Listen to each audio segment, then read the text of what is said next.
You are listening to the Speech Space Podcast, a podcast full of tips and resources for SLPs. I'm your host, Jessica Cassidy, and this is episode 78.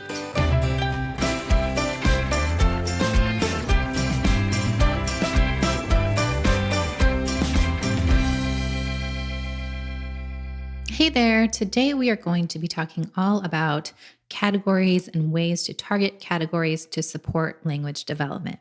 Before we get started, I did want to mention that this podcast is brought to you by the Digital SLP Membership site, which is a site that features time-saving, interactive digital resources that are all teletherapy platform friendly.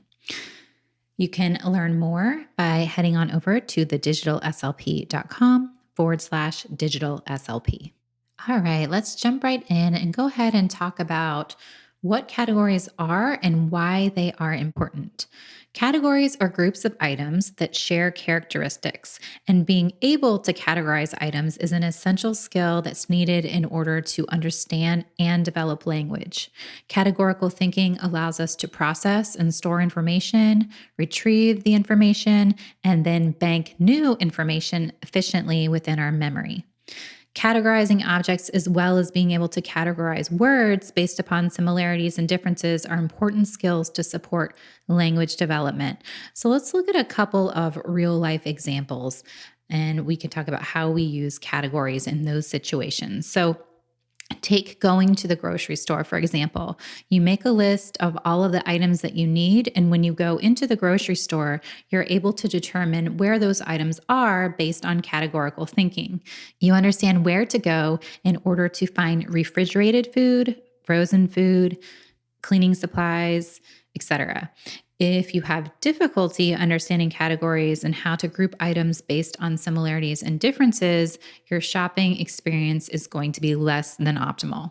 Another example would be going to a bookstore. If you're provided with a title and basic information about a book, you're able to find the book based on having categorical knowledge. If you have difficulty understanding categories and how to group items, then you might be wandering around that bookstore for quite some time. Categorizing is essential for cognitive development, but it may be a challenge for many children. Children with language impairment benefit greatly from working on categories in order to build language. Categorization is especially important for building vocabulary. One study found that 2-year-olds were better able to recognize new words when they knew more about the category to which those words belonged. The study explained that dense semantic networks may support word learning because children are able to use previous knowledge about similar words within the same network, supporting them in learning new words. And that was according to research done by Hadley in 2019. Helping children to categorize information will provide them with a tool to allow them to better recall information, organize their thoughts, and build upon vocabulary. Now, there are 2 different types of categories. We have concrete and abstract. When working with younger children, targeting concrete categories is more appropriate, and then moving on to abstract categories. Some examples of basic, earlier targeted concrete categories may include animals, body parts, clothes, colors, food, letters, things like that. And then some examples of concrete categories targeted with early elementary students may be beverages, coins, condiments, dinosaurs, flowers, and fruit. Now, some examples of abstract categories include things like emotions, things that are hot or things that are sticky, things that fly, and things along those lines. Now, let's talk about some ways to target categories within therapy. First up is simple category work. So before working on the typical category work we tend to jump into with our students, we want to make sure that our students are able to demonstrate basic matching skills. You may work on matching identical objects or pictures with one another, and you can also have your students sort groups of objects or pictures into 2 identical sets. Next, there's convergent naming, and that's when you're going to provide the child with similar items that fall within a category, and then the child's going to name the category. So, for example, you may say red, purple, and blue are all, and then the child will say colors. Another example might be something like sun, fire, and coffee are all, and then the child says things that are hot. We also have divergent naming, and that's going to be when you provide the child with the overall category, and then they're going to name items within that category. For example, you may say types of transportation, and the child provides things like car, bike, plane. Another example, maybe you saying farm animals, and then the child responds with pig, horse, and cow. Another way to target categorical thinking is talking about what goes together. So, having the child name two or more items that go together allows them to think about semantic relations between two words or objects. For example, they may name socks and shoes or French fries and ketchup.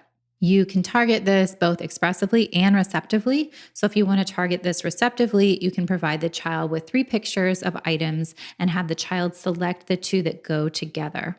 If targeting expressively, you could provide the child with a word such as gloves and then have them name items that are associated, such as boots or coat. Another way that we can work on categories is by doing a what doesn't belong activity. So, this is similar to talking about what goes together, but this time you're going to have the child select the picture or express an item that would not belong in that group. For example, show the child three pictures and have them select the one picture that does not go with the other two. And then you're going to have the child express why the picture does not belong. Another activity we can do is sorting. So, simple sorting activities can be done by having your students sort items or pictures by function, feature, or even sorting into multiple groups. For example, you may have the child sort items according to their size or maybe to their color. Or you might have the child sort all different animals into specific categories, such as farm animals or ocean animals, zoo animals.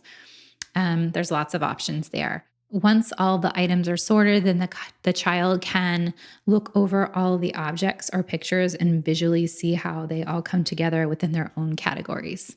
Another way to work on categories is through comparing and contrasting activities. So you're going to discuss how two items or pictures are similar and then also how they are different. When you have the child compare and contrast between two different items, it allows them to classify between the two words.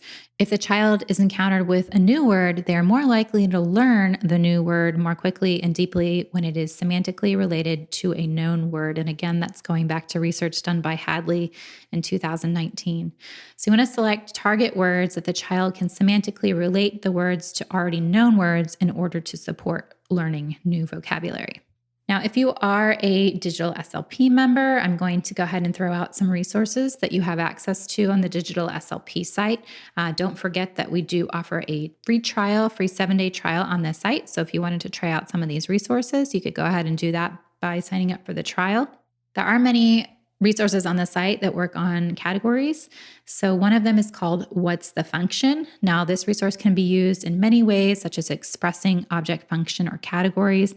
Every time the student reveals a picture, you're going to have them name the category that it belongs to and then other items within that category as well. You also have access to the No Print Summer Elementary Language Pack within the digital SLP membership. And within that resource, there's a section called Describe It. And it's going to show you a picture of an item, and then you can have the student describe the picture and name its category along with additional items within the category. There's also a compare and contrast resource, which is great for students in elementary school. You can work on looking at two different pictures and talking about how they're the same and how they're different. And the last one I wanted to mention was called What Doesn't Belong. Now, this resource shows 4 different pictures, and then the student needs to select the picture that does not belong with the others. Selecting the picture that does not belong is a way to target categories receptively, but if you want to add in an expressive piece, then you can have your student then think of something to replace that one picture with that would belong with the other 3 photos as well. So I hope that this episode gives you a jump start on targeting categories with your students to support their language development, along with improving on their vocabulary development. Now, like I mentioned at the beginning of the show, you can head on over to thedigitalslp.com/digital SLP to learn more about the Digital SLP membership or to sign up for the free trial. If you'd like to access the show notes from today's episode, you want to head on over to bit.ly/TSS EP78. Again, that's bit.ly/TSS EP78. Now we have one more episode scheduled for the 2020/21 school year, and that will air, let me see here, on June the 8th. And it'll go up as usual. That's a Tuesday at 7 a.m. And then we will break for summer. So I look forward to connecting with you in one more episode of this school year.